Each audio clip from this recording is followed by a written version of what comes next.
Cool. I've been working on the next async testing video. Yeah. It's tough. Who knew async testing is tough? Two hard categories, async and testing. That's true. Combine them, they should cancel each other out. Yeah, exactly. All I can say is I think we take for granted how much Ember does for us out of the box when it comes to this stuff. What is the scenario that you're kind of setting up and testing in the video?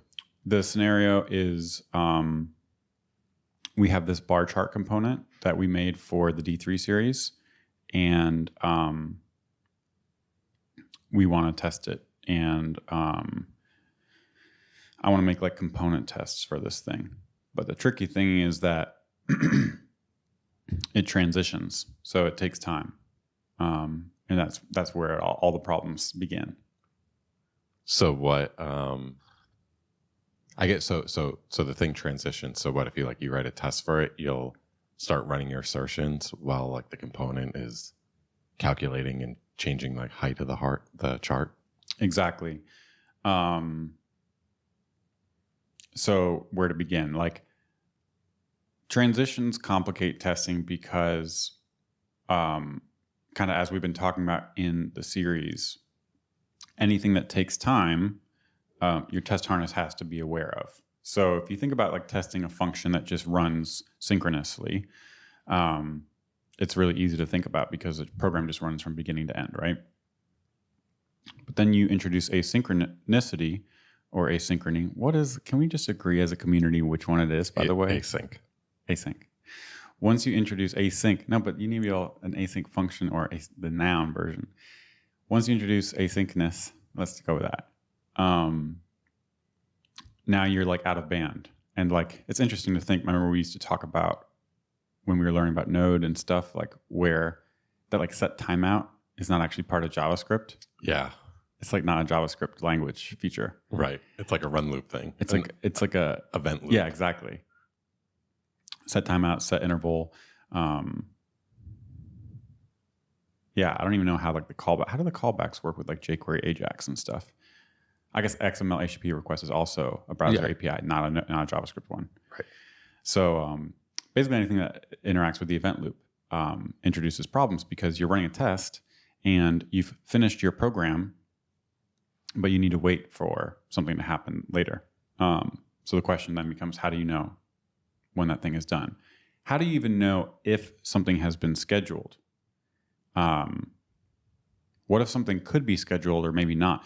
What if you render a chart and by the time your render method has finished, like we have a bar chart component, which we have a render method on, that's idempotent. So you can kind of rerun it over and over again. And whatever the data is, it'll be correct. But let's say you happen to go from like 1 bar of height of data point 8 to 1 bar of data point 16 and it animates up or something like that. Well, let's say you have a 500 millisecond delay on it, and so now you have a delay. Yeah. Well, I mean, the way Ember testing works here is they check the queue. They check the run later queue. And if there's anything in that queue, they know to wait. Right. So, with a JavaScript, I don't think you can get insight into like what timers are currently queued up. Right. So how do you know?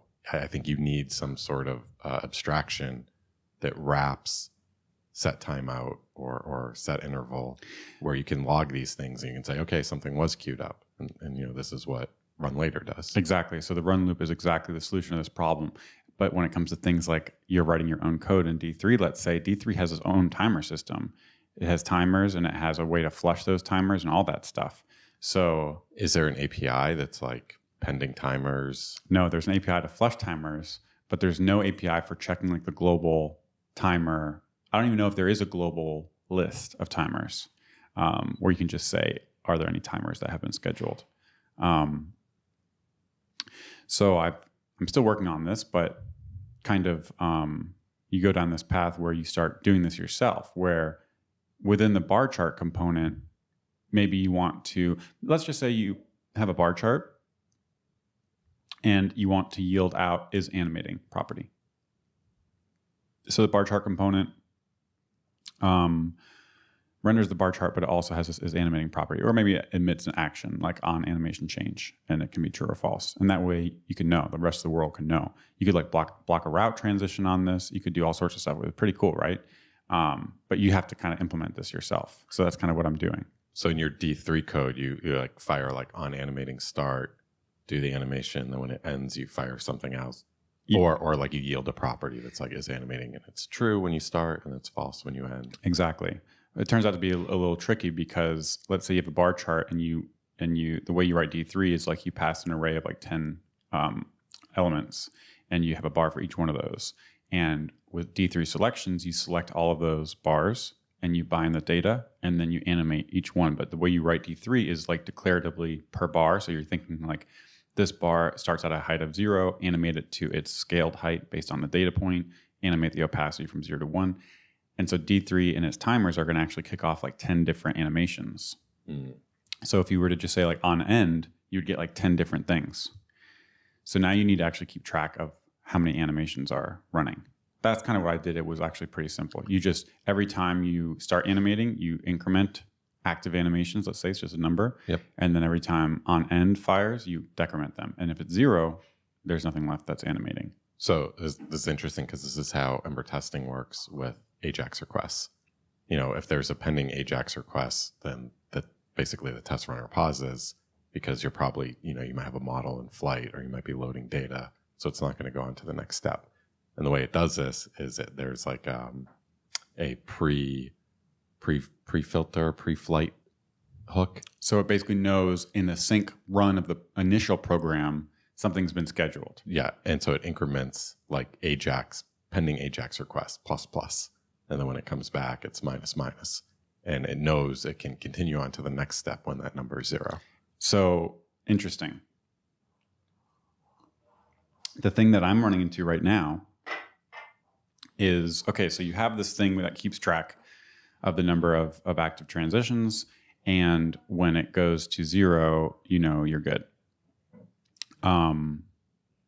If you were to just render me a bar chart and it has a transition, it's easy to conceptually think, okay, I'm going to say within my bar chart on that initial render, active transitions is 1. And then once there's an end, make it back down to 0. And then you can fire off like an animation did end event or action, right? That's conceptually simple. Where it gets hard is the way D3, you add a handler to the start when you know something started. So what if there is no transition? This is the thing. Let's just say there's no, you render the chart and there's nothing there. And so the start event of the bar never gets fired. And so if you were to just increment a transition, let's say active transitions is 1, but the end event never fires because there is no transition on this render. Is there a way that like the end event can always fire even if there's no? How would you know? Because it's not firing an end event because there is no transition. Well then, okay. So this is like, if there is no transition, then it wouldn't fire a start event either. Right. So this is the problem though. If I put active transitions ++ in the start event, then on that first render of the sync program execution, by the end of that program, active transitions is 0. So the test is not going to know to wait unless you were to like go to the next tick, force it to. But if you just, the nice thing about, okay, so the AJAX. Wait, but isn't that okay? Because JavaScript is synchronous. Right, but think about the AJAX case. You run the synchronous program, and as part of that synchronous program, you did an AJAX call, and that added something to the pending timers. And when it comes back, you're going to be able to decrement it. Yep. So that's the thing. You need to know, you basically on that first run need to assume there is going to be something asynchronous happening. And then what I need now is a way to say when my bar chart has finished, somehow like check the next tick and make sure nothing asynchronous was scheduled. But there's no event that's going to fire. You see what I'm saying? No. Let's say you run that AJAX method and you increment pending timers. When do you decrement the pending timers? When the AJAX responds. But what if the AJAX doesn't respond? then somehow. What if there was an error and it never went out or something? I guess you'd catch the error and be able to decrement it, right? There's always a way to like say it's finished. Yeah. I mean, there could be a pending Ajax request that just takes 20 minutes. Yeah. Right? Yeah. Like extreme edge. But that's why you have like test timeout. Yeah, totally. No, but the trickier case is like there's a situation where because the actual rendering of a bar chart has the possibility of queuing up asynchronous work, you need to be able to flush that asynchronous work, flush the list that's keeping track of it. And I can do that when there is a transition. But if there's not, we need a way to say, because you don't know. That's the whole point. You see what I'm saying? The whole point is at the end of that render method, how would you know whether there's asynchronous work or not? How would you know? Well, the idea is if there was asynchronous work, something inside of that render method Yes. would have incremented a counter. Something inside the render method can add an event handler to the transition start event. But if that never fires... Yeah, so if we get to the end of the method and that... No, but if you only increment it in on start, the thing is on start doesn't fire until the next tick. I see. So that's why in the initial run of the method, you have to say, you know what, since we can't know for now. I see what you're saying now. Okay. So I think Spitballing. Just coming into this, Yep. bad ideas. Can you do something where you put something ember.run .schedule next schedule in the That's next That's actually a tick, good idea. I hadn't actually thought about that. and then say like, okay, so I've gotten to the end of my render method because I will know by the next tick. Because transition start hasn't fired because I'm just in sync land. Yep. Yeah, by the next tick I will know. So Exactly. So I put something on that's like just no matter what you have You no assume matter it, what and then you're by the in next sync. tick, you know. But this way, from the caller's perspective, the bar chart will fire an on animation start. This is kind of weird, right? Because now it's kind of weird, but it's fine. You have an on animation start, like is animating from the perspective of the caller is true as soon as you render it, and then it will be false the next tick. I think it's fine.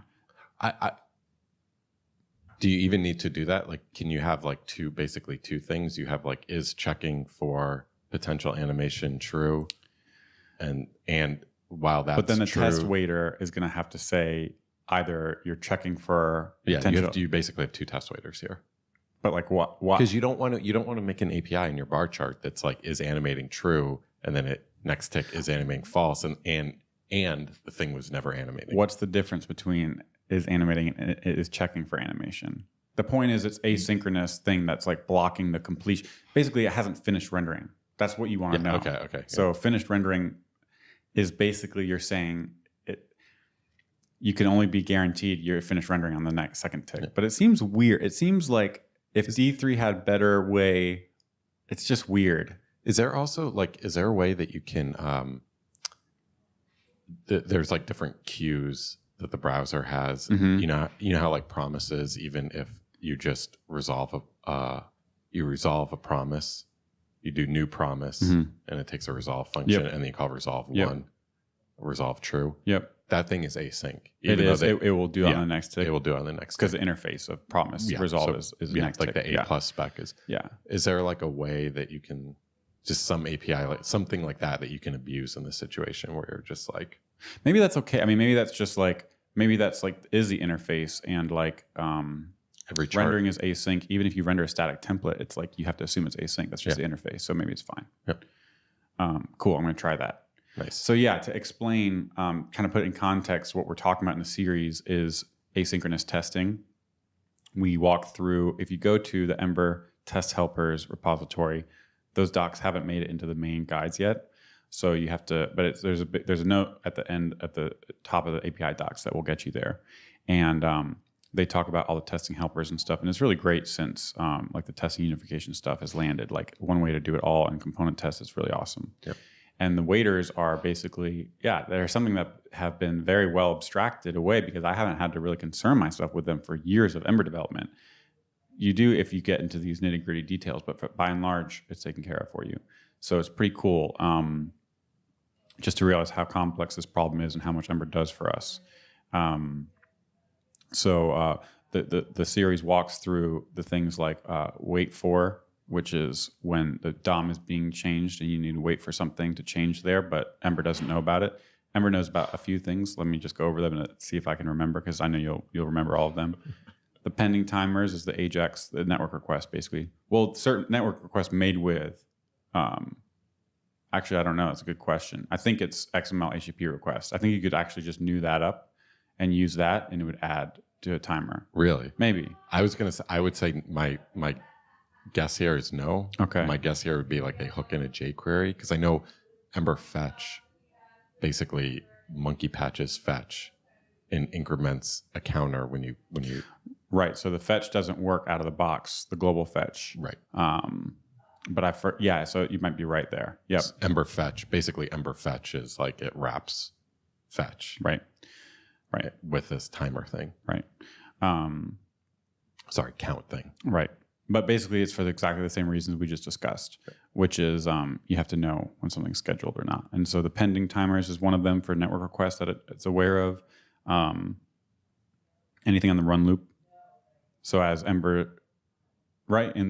Close. Anything certain, there's a certain queue of the run loop, or? I think it looks for like run later stuff. Things are scheduled on a run loop. Yeah.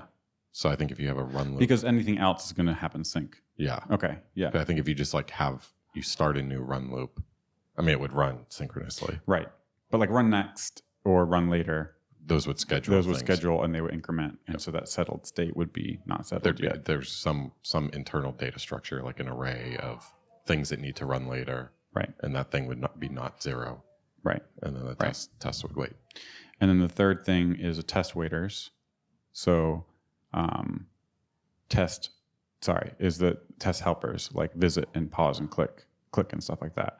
So those are right, or actually those are promises now. Yeah. So you just await them. Yep. Yeah.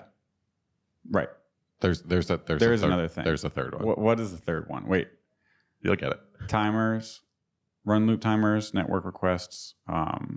Wait, did we talk about this in the series? No. What is it? I did talk about it in the first video, but I can't remember. Route transitions. Oh, yeah. That's what I was thinking with the visit. Yeah. So, right. Because route transitions are async. You have your before model, your after model hook. Right. So while those things are running. Even if those things don't use AJAX, because normally we think of like a route. Right.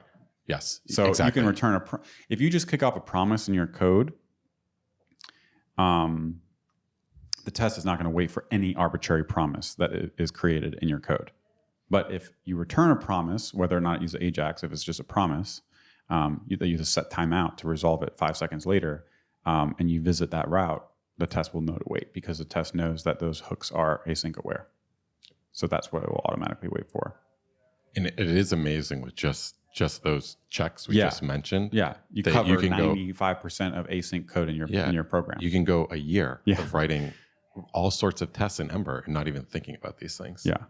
And I often think about sort of like the Rails Capybara UI testing, where it's there's no global waiters. Mm-hmm. You basically do something and then you define your very next line would be like what you wait for. Mm-hmm. So if you were doing a route transition, you would say like click the blog post link and then wait for like an H1 with a blog post title to show up. Right. So there's no.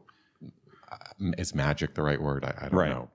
But the Ember, I mean, the point is, it's amazing how far the Ember stuff gets you. Yes. And you would think like, it leaks sometimes, which is what this whole series is about. Right. But it's super impressive. Right. And even when it leaks, it's really actually done an exceptionally good job here of giving you the low-level escape patches. This is a great example where like the high-level stuff gets you very far, but then when you run into a problem, when you're using D3 that has its own custom timer setup, obviously Ember's not going to be aware of that. You have the tools you need to build this stuff. So that's what the series does. It goes through wait for, which is what you just described, which is an arbitrary way to wait for anything that's happening in the DOM. So if you expect something to happen, you can wait for it. And then we're talking about wait until in this next video, which is function, waiting until a function returns true. So that lets you do anything like this. Is animating, wait until is animating is false to make an assertion against the thing. It's pretty cool because then you can like render your bar chart with an array of values, wait until is animating is false, assert what the chart looks like, and then you just call set on the array and you just change the number, and then like your bar chart just starts kicking off again because your bar chart knows to respond to changing data, and then you just say wait until it's done animating, which is like exactly how you would think about it if you were looking at the UI. Yeah. Super awesome. Yeah, right. You wouldn't say change this data, then immediately assert. You'd say Right. change it. I mean, think about even if you were like testing with like a mouse and a keyboard Right. and things were animating, you'd like kind of take your hands Yeah, away exactly, and be like, exactly. okay, I'm going to wait for it to finish. And then Exactly. very cool. So it's really neat. Basically, you're being able to test the intermediate states. And like if once you get it, it's just as easy as all the other ways of testing. I think before, like if I've ever added like CSS animations to my Ember app, and then you run the tests, like the CSS animations don't affect the test. So you have like visit homepage, click this, and the modal fades in, and you click the button, but your test just runs through it super quick. Right. But if you look at it, you see like the animation's trying to start, but then it just keeps going. But it's also the button is available as Right. soon as the animation starts. So from Exactly. a test point of view, it can click the button. Exactly. But it's not really testing because like it's not how a user would use yeah, it. exactly.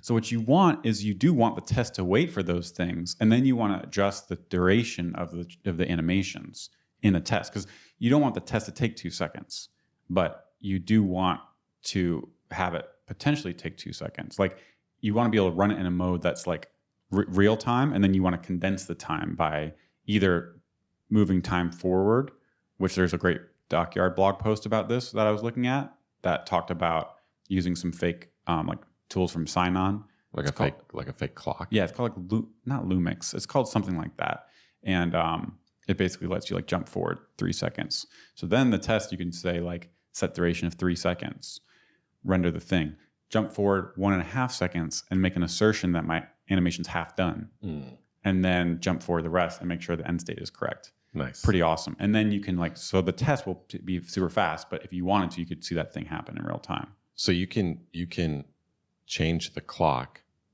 and the animations will also like catch up to the change in clock. Good question. Ruby has a Good gem. question. Ruby has a gem called Time Cop. Yep. I've used that. Yeah, and I love that. Yep. For like, testing that someone's email account is active for 30 days. Right. And it just makes it so easy. Totally. Yeah, this stuff is super cool. So that's my next step. I want to get the thing working in real time, and then know like, hey, this is how we test the intermediate states. This is pretty awesome. But like, we don't want to test to take 2 seconds just because we want to test the intermediate states of a 2-second animation. So then the question is like how best to speed it up. That's really cool. That's like, I definitely look forward to that because I want to see, I don't want to just hear a lecture about how I should make my tests take 0.001 seconds in animation. Like I actually want to see how you develop it. And yeah, the way you develop it is like first getting it working in real time. Yeah. And then speeding it. Yes, totally. Awesome. Liquid Fire does a great job of this, where out of the box, it's going to work in your tests, even though it's doing all sorts of animations and stuff, like route transitions as well, because that makes sense that they hook into the promise like we talked about. But this is where CSS animations are really cool, but ideally you do want them hooked in this way. And I think we might in this series explore that, making it so that, because CSS animations, even though like we said, they don't affect the content on the page, so the clickable elements and stuff are programmatically accessible. So Ember can continue on. If you wanted to make it do this, the browser has events that it fires that says animation end. Yep. So I think that's what you would actually want to do. I've also heard people say that they want like intermediate states. Yeah. While animations are happening. Yep. So you actually don't want your button to be clickable, right? Because now all of a sudden you have this button flying across the screen and it's interactive, right? And that makes no sense, right? Totally. So right. The user not gonna be able to do that unless they're like Jedi mouse ninjas. Totally. That's a really There's something where you could say like you could have a global waiter that says you can't interact with the page until all animations are finished. Yeah. And that's what we're going to get at in the last video of the series is the global, registering a global waiter. Because right now the test has to say, all right, I'm rendering a bar chart component. Let me wait until it's done animating. But then you can do a thing where basically you make it so that in the same way that tests don't have to say, wait until the network request is done, the D3 bar chart will automatically force the test to wait whenever it's animating. So that's pretty cool. Yeah. Yeah, pretty neat. Yeah, so that should be coming out soon, probably this week. Hooks. We were messing around with hooks this week. Yeah. Pretty cool. Very cool. Algebraic effects. Everyone feels so much smarter right now. Right. So what are hooks? Hooks are React's new system for having pure components that are pure functions that can be run over and over and over again, and you don't have to worry about the state of that component interfering with running the component over and over and over again. So we often think about like our handlebars templates. You can just render them. You don't really think about when they render or when they re-render. Conceptually, you can say like, oh, they re-render when things change. But the idea is we don't have like side effects in our template. We sort of just always expect our templates to just keep rendering and rendering and rendering. And if they do generate side effects, like the system can basically know not to keep firing those. So like an example, if you have like an async relationship in Ember data and like you each post doc comments and then the system just keeps re-rendering your template, it's not going to do a network request for every re-render. There's going to be one network request for the first render. And so like we have a good system in Ember for having this. And I guess in React, like these hooks give you, they give you those guarantees. You get to write a pure component. You don't have to think about how it's rendered. But you get to introduce state and mutation and all that stuff. Yep. Cool. Good summary.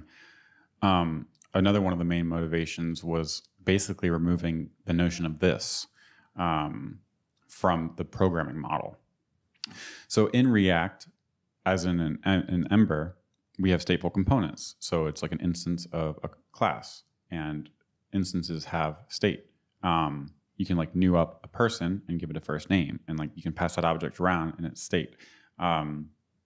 Components are the same thing. They're stateful objects. That's why we have methods on components that have like this dot first name, like full name is computed property returns to this dot first name plus this dot last name.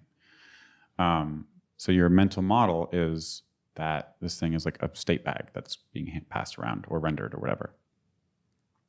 And so in React with hooks now, the idea was that they saw folks getting tripped up on the this argument. Also in React, you have to manually bind this to your action handlers. In Ember, we don't because of the action helper, but that's just another thing you have to know and work around. It's just by design of the language. So this idea of algebraic effects is how can we emulate stateful objects and stateful mutations and side effects with just using an API that looks like pure functions. And so they've managed to do it in a way that removes the this argument completely from the programming model, and you only interact with free variables. So basically like, let first name, new person with a first name of Sam, let user equal that. And then, your handler does update user, and you just do like user. You get a function back to you mutate. get a function back to mutate. So you get a free variable and then a function to mutate that free variable. Right. And behind the scenes, basically React is able to bind that function to that variable. But you as a programmer don't have to think about it. Super cool. Yeah, it's amazing. It's very elegant solution to that problem. So there's two interesting things about it. Well, basically you can talk about it from two angles. One is what you as a developer get from the implementation side. So if I'm going to author a hook that's going to let me do something that typically I would do. So in the talk, by the way, it's definitely worth any UI developer today watching Sophie and Dan's intro talk at React Conf about this, because it's like they're at the forefront of UI development right now, and it's just awesome work that the React team is doing. Typically, they kind of do it before and after. Before, you have a component with hooks like component did mount, component will unmount, similar to our did insert element, will destroy element. And we've all done things like setting up event handlers or setting up state and like adding actions on those stateful components and those methods. And now with hooks, you can do it all in a function, and you just have several functions that use these like state hooks and effect hooks, and you can reproduce that behavior using just functions. So from the authoring perspective, it's a different experience, right? You're avoiding this context, you're not binding this, and you're just writing functions that use these free state variables and the updater functions that get returned by the hooks. Mm-hmm. So it's kind of cool. It's really cool from that perspective. Just from like, what is it like to actually work with this? It's like, you kind of think about it differently too. We were playing with it on Code Sandbox, which is an amazing tool, by the way, and which is getting Ember support really soon, which is awesome because it's just like a link and it has a whole environment set up. Dude, it was unbelievable. Like, I'm a tangent. Yeah. But it was unbelievable that we just pulled up a Code Sandbox with a React environment and started coding. Yeah.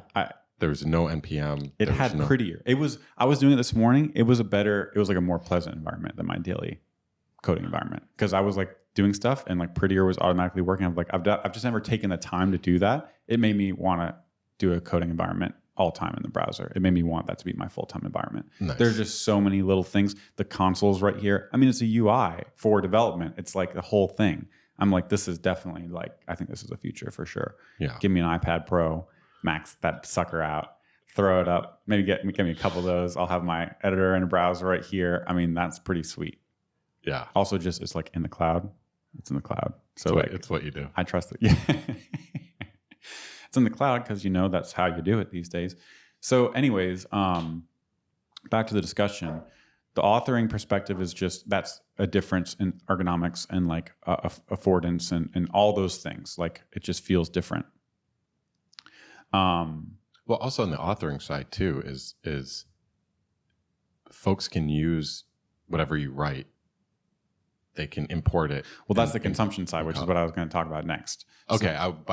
So if you're I'm thinking of that from an authoring side. Well, if you're authoring a component, like let's say they talk about like a window width thing, and the way you would implement that and author that window width component or network status component as a declarative component, and you would use a component did mount, start listening for changes on the Windows network status, component will unmount, remove that listener, and then you'll have some local state on that component that's like network status is connected, true or false, and then you can like yield it.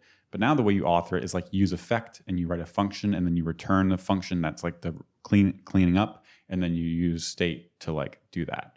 So that's like, it just feels differently. Mm-hmm. But the cool thing on the consumption side, and what I mean by that is just like, now you've given me a network status component. How am I going to consume it? It enables a pattern of composition that was not possible with just components. Let's talk about before this, what were the patterns of composition? Yep. So as we've kind of been talking about this year a lot, we've been doing like renderless components more and more. And it started with, contextual components are like superpower of Ember. And once you realize that you can yield out things like data or actions and not necessarily render HTML, you realize that this enables new composition methods that you were previously not able to do. So we just had a free video on an aspect ratio component that does render some stuff, but that's an example of composition. That's actually a perfect example where we pulled out this behavior of rendering something in a fixed aspect ratio into a component. So it lets you compose with your UI. But then there's other things like a network status component that would say network status is connected. And now you can render that in Ember, let's say, with a contextual component, and any child of that can use the is connected yielded variable as a dynamic variable that will re-render when the network status changes. And so that composes well because in any template, I can just drop in network status and get that, and it's amazing. Potential downside is that you have a tree now, so you have network status and then indentation and the rest of your template. So if you had 5 or 6 of these components mixed with HTML, you'd have a whole bunch of indentation, and you're not sure which of this is indentation for data's sake versus which of this is indentation for UI and HTML sake. Exactly. And, we actually had, when I was watching this hooks talk, I was thinking, because we had a podcast about this where we were at, I don't remember where it was, but we were talking about there are things that aren't naturally suited for a hierarchical composition pattern, a method of composition as a hierarchy. Some things are perfect for it. Some things that you actually want that. That's the desirable way to compose. Especially things that map to HTML, because HTML is a tree. So you have something like our UI form that you're going through in the current series, and it yields out these inputs. It makes total sense. It maps perfectly to what you would expect. But then there's things where it doesn't. And it's interesting because the React community so we feel this pain in Ember to some extent when you start making more of these compositional renderless components and you use them, and then you realize like, oh wait, these things are like they're adding hierarchical structure where it doesn't make sense. Even the providers we've been talking about recently. Well, I actually have a good example of this where I had a provider, and the next line was a form. Mm-hmm. And then, I wrote the form, then I closed the form and I closed the provider. And then I needed some error message on the other side of the screen. There was like a flex box. Yep. And I needed to move an error message that came from the provider just into the next column. Yep. And so I kind of was like, okay, so like, yeah, I have to move where that provider gets closed. And that also means I have to move where it gets open because there's a bunch of divs. And it took what, like 10 seconds to do this, but it was still kind of like, okay, where do I move this thing to? And really, the provider doesn't need to wrap anything. Right. When I'm looking at my template, the top line should just be like, I need this thing. Yes. I need this provider. You do want the provider scope to the current component. You don't want it to just be a global thing. So in some sense, you want its children, you want to say like, my children have access to this, but does it need to be such a granular thing that it's representing the tree structure? And the answer is maybe not, right? Maybe the provider, if it's just providing like actions and data, you could imagine like the provider just being a function that you knew up in like did insert element, and then you set like the actions on some data. Well, I mean, this would be bad ergonomics, but you could imagine the provider being a mixin. Yes, exactly. Yep, exactly. And that's a good segue. Mixins are another method of composition that we have. Exactly. So you can take a component and you can apply a mixin to it, and that can set up the component with a whole bunch of data. It can have event handlers. It can add state and remove state. Yep. But what are some problems with? Some problems with mixins that Ember community and React community experienced are there's like one namespace in your component. Every time you add mixin, you don't really know what's happening. I think that's one of the main problems. It's not actually encapsulated. There's only so many underscore info variables that you can have. Exactly. I mean, the one that always gets me is this dot super. Yep. It's you add 3 or 4 mixins and you forget this dot super, and you're just exactly world apart. Yep. So this is why the hooks coming back with basically just being free variables is great, because you're not getting confused about this stuff. Just to step back to this idea of hierarchical composition, we experience that pain that we just talked through in Ember to some extent. The interesting thing is that in React, they experienced it much more acutely because first, they don't have the as keyword. So if you have a network status component in Ember, you do network status as is connected, and it's one level, and you get one level of nesting. Not too bad. One level of nesting, not too bad.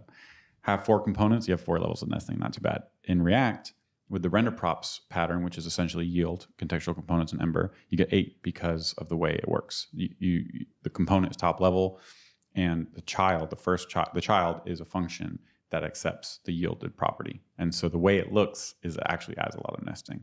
And this is the same with higher order components as well, which is another pattern of solves the composition case in the same way that render props does. Render props has been getting more popular, but both of them have the same idea. So you look at the React tree of an app and you just see like theme provider, context provider, form provider, but boom, boom, boom, boom, boom, all the way down. And the UI doesn't resemble anything what the HTML structure does. I have a question. React, if you make a higher order component that accepts, you have a higher order component called like H, and it accepts component A. Yeah, like with mouse position or something like that. Yeah.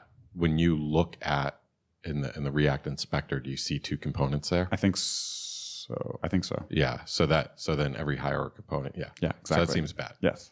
I mean, it doesn't seem, sorry, I don't, Yeah, I'm not it seems making fun of React. I'm saying it seems bad from unsuitable. a debugging point of view. Yes. And back to, again, I think that podcast that we had talked about this, it's like unsuitable as a mapping of how the programming model is in the programmer's mind.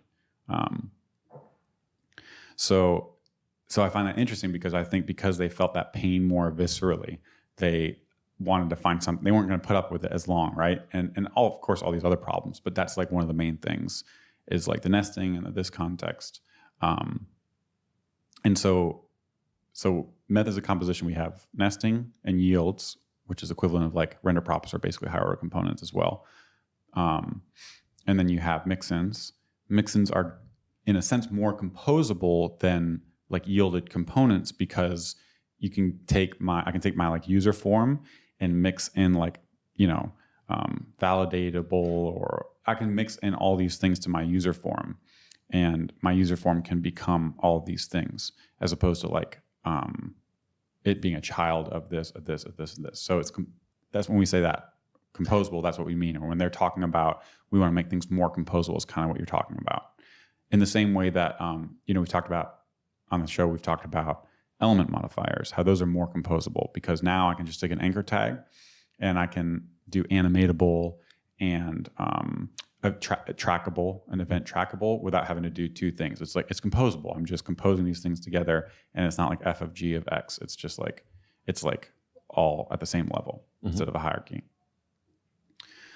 So with hooks, it's like this really composable pattern because in the top of a function component, you can just call with network status or use network status, use window width, use Ajax service, and you're just in the body of a function. So you just get to call as many as you want. There's no hierarchy. There's no limitations there at all.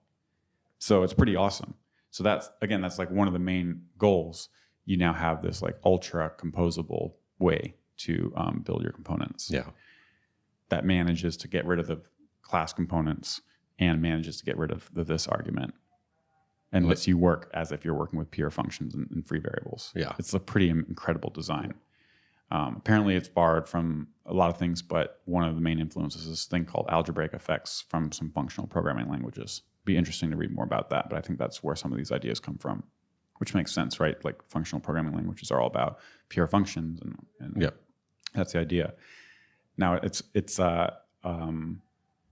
right behind the scenes that we had talked about, like the implementation, and we went and read about it. And there's like this there's global mutable state that is being shared in order for React to treat these things as pure. Basically, it just sees a component, renders it, and it keeps track. You're rendering this component. It sees a hook, you render it, and it's like, okay, we've got this hook, which is going to create some state. It's like a state bag, like we were talking about before. And this state bag goes with this component. Because this is a currently rendered component. Yes. Because we're here in the array of components that are being rendered. And then you go to render another component and you're going to boop here, and then we're going to call that hook again, and we're going to give you a new slot for that. And then that thing is just managed over the life cycle of your program. And whenever you start rendering this component again, which React knows because it's the one responsible for calling the render method to begin with, it's going to say, okay, you're calling this and you're calling the first thing, your first hook. I know it corresponds with this old hook, so we're going to update that state, which is basically like calling set state or calling set in Ember, which is going to trigger the re-render. So it's really like scary how that works. Like but it's amazing. It's one of those things where it's like if you delegate it to like the framework, it can provide such an awesome experience. Yes. But where like if you wrote code like that, like what is a currently rendering component? Yes. And then I'm going to just have this giant global mutable state bag that I shove stuff into based on the current rendered component. Seems error prone. Yeah. I would not want that in like user land or app land. It could seem so easy for it to just, oh, you missed a thing. This is why they talk about like... Or like I could imagine you get to a point where you're just like, oh, component that's like way down at the bottom of the tree needs to reach up into another component. Yeah, it's like, hey, I have access to it. There's just a global state, global mutable array of all the states. Right. Yeah, and they talk about that's why like the order of your hooks is always has to be the same, and you can't use like if time of day is noon, run this hook, because now if you just think about the implementation, it makes sense. Right. If your component has 3 hooks, it always has to have 3 hooks. Right. You can't do like an if else, Right. because you could potentially get back the wrong state, the wrong hook, right? The wrong state, right. And they one thing I like when we talk about like how you release features, they have a linting rule, that makes sure you can't do this. Yep. And so it is nice that it's not just don't do this. It's going to cause errors, but here's also a linting rule to help you out. Right. Little things. Yep, definitely. So that was really cool, and it definitely is like thought provoking. I encourage everyone to take a look at it because it's really good to think about. Just like the renderless components and yields give us new ways to think about how to share code in our own apps in Ember. I think this is going to give us some new ways to think about it as well. And you could see something coming to Ember one day that solves the same problem, maybe not in the same way, but we were playing around with it. And again, like there's these two sides from my perspective, the consumption and the authoring side. The authoring side is actually not as interesting to me as the consumption side, because the consumption side, you need to use the mouse position. Now you can just import mouse position from npm, use mouse position, and then you can just write like position.x in your template, and that's it. And like, again, we can do that today with Ember in a very good way. You can make a declarative mouse position component, you can implement it great, and you can yield out the current mouse position, and it works beautifully. It's just that nesting. It's just the ergonomics of that nesting stuff that's kind of a bother. So on the authoring side, I actually like using a class and using this arguments. To me, that stuff doesn't really bother me. I don't think we get tripped up as much by that. Also, I think the action helper in Ember is another one. Both the action helper in Ember and the built-in yields means that we feel the pain less acutely than they do. We've never had to think about this. Never had to think about this. Yeah. It doesn't trip up people. I mean, unless you're starting to do advanced stuff, but the vanilla happy path experience with Ember, you should not really have to think about this at all. Yep. And it's nice, in my opinion, to have a class just because, we have OOP backgrounds that you have a function that you're working with and you just extract it to a method and you just call this .add to do, pass it to do. I like that. I will. The thing that interests me most in it, I think this does fall on the authoring side, but again, it's that you can provide a function, a quote pure function, right, and not have to. The person doesn't have to. You don't have to give like setup instructions. You don't have to like say like, oh, mix this thing in, and if you have your own did insert element, make sure you call this .super. Right. So I do like. Well, that's the benefit over mixins, but you don't have to give instructions if I gave you a with mouse position component. Yeah. Okay. It's just that it fits in more places than just the component does. You can use a component in template, but you can't use it in your like lifecycle methods. How would you, if you needed to use the component width, if you need to use the window width in your lifecycle methods, did insert element, how would you do that? Like maybe you render the window width and then you like bind it to like a state variable. And you pass it in. Yeah, exactly. Something like that, right? No, I mean, what I would do if I was writing this, what I would do is I would have like a service as well as a component, and they would probably share data. But if you needed it in JavaScript land, you could inject a service. And that's why the hooks are powerful. Right, because you can use them in both places. Yeah. Pretty that's awesome. Pretty good, yeah. So that's why the consumption side, I think, is the most interesting. It's like you now have one way to do this stuff. One way to consume it. Like, yeah, you have use window with a hook, and I can use it. I can render it in my component. It's all declarative, etc. The authoring side, it almost actually feels like another language, because if you look at like Rich Harris from Svelte and Evan from Vue, they're experimenting with bringing this idea, the algebraic effects, to their languages, to their frameworks. And Rich Harris was doing something where, because he has a compiler, Svelte is all compile time. You can say like x equals 2, y equals x time x squared, and then in your template you render y, and then you have a button that does x plus plus, and you just click on it, and then y is just being updated. It's almost like a new language. If you were writing Excel, you would just say equals a1 times 2.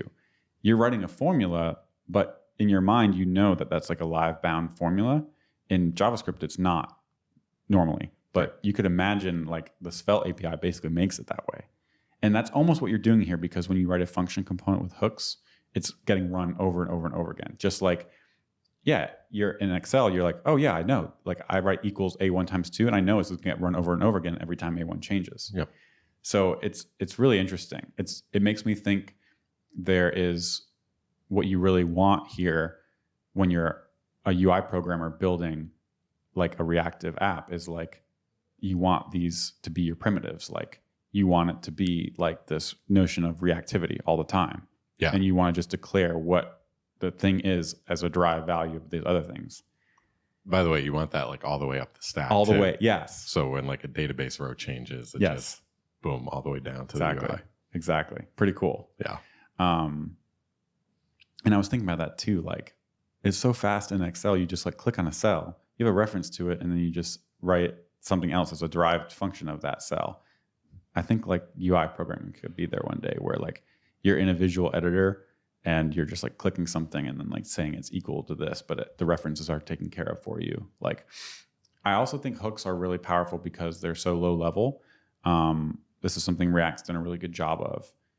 The high level stuff, you know, again, like the action helper is really great in Ember and the yields are really great in Ember. But when it comes to like low level things where you can make your own stuff at that level, it's not so easy. Like it's not, there's like high level things, but there's not a lot of low level things. Yeah. And with React, the low level stuff is very powerful. And it made me think like, yeah, this visual environment that I'm kind of talking about, you think of like, if you've ever used any of the Microsoft programs where you just have like a database grid and you drag a database table on it, like super powerful, but they don't decompose at all. So you run into walls all the time. I feel like with these low level things that the community is building up, eventually you could get to a better spot where you have the escape hatches that decomposes and you don't get locked in. But I really do believe like that's just stuff like hooks shows us that we don't need as much power as we think we do. We don't need the full expression of like these full programming languages to do most of what we need to do, right? And there's huge benefits. Yes. Huge benefits. Yes. Just like in Excel, making like a reactive thing is like extremely easy. It's much more limited than a programming language, but I can make 4 reactive cells much easier than you can in a React app or Ember app. Right. Like I can make it in 2 seconds. Yep. And if that's the kind of thing you're building, there's a tool out there that can do a better job at that as an authorship tool. So pretty interesting stuff.